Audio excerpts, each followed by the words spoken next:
Today, more than ever before, we understand that consumers are people. Individuals are now empowered to participate, to share ideas, to be heard and to have their hand in things.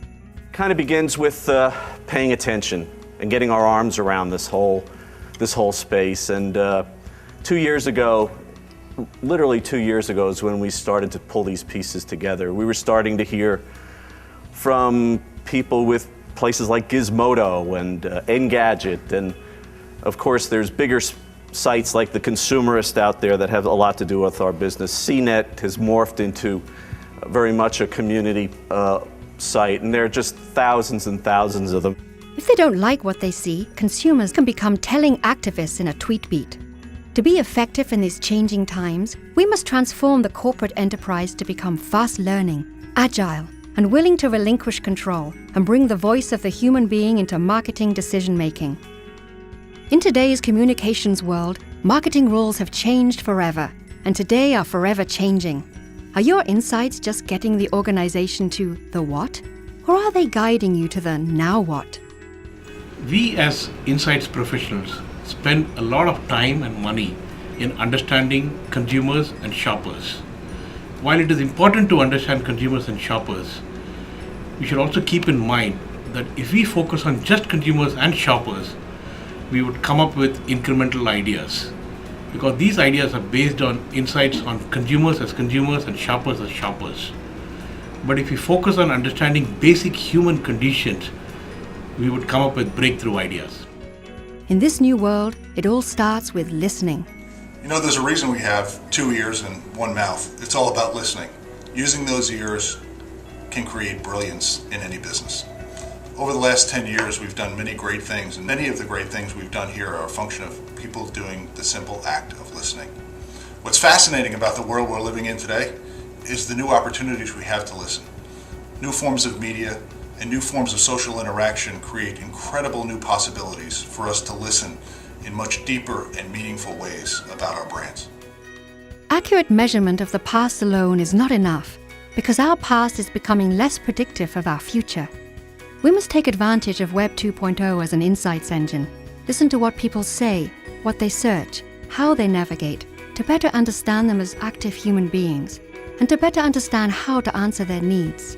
Researchers and marketers need to take advantage of Web 2.0 as an insights engine. Listen to what people say, how they feel, what they navigate, how they search, to better understand them as active human beings. More importantly, how we can help to answer their needs. The opportunity is tremendous. And to complement the richness from the web, we have databases, digital trails that transformed organizations are integrating into their insights engine.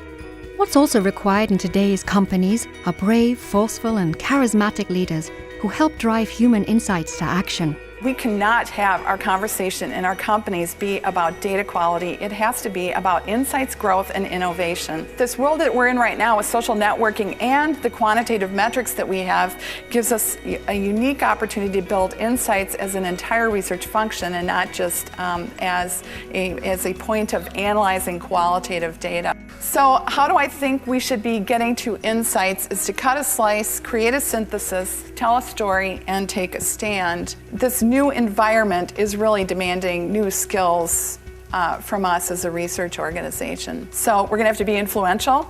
Clearly, you need passion, you need tenacity, you need resilience, speed, storytelling. I like to think of, well, what kind of people are we going to need to be recruiting into our organizations of the future in order to be able to not only synthesize all that material, but then also to be able to communicate it in a compelling way and translate it into growth opportunities. And people are going to have to be equally adept at being able to take an insight and share it and communicate it as they are to have very deep quantitative skills. The Vancouver Billion-Dollar Research Lab gave us a real glimpse into the future of television viewing. What we learned was that the more people consumed the Olympics across a number of screens, the more television they watched, and that in turn increased their use of cross-platform screens.